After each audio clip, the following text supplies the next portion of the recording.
everyone, I hope you are doing well. Today we will talk about how to fix or how to solve the problem of Pluto TV. We click on settings,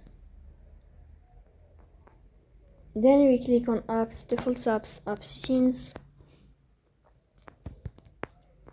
Here you will search about Pluto TV and you will go here to this window.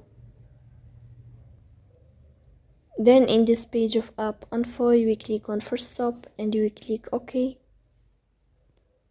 Here you will enter to the window of storage. Then you will click on clear cache. Here you will turn off your Wi-Fi and you will turn on your Wi-Fi again to fix that problem. So that's all. Don't forget to support us by like and subscribe.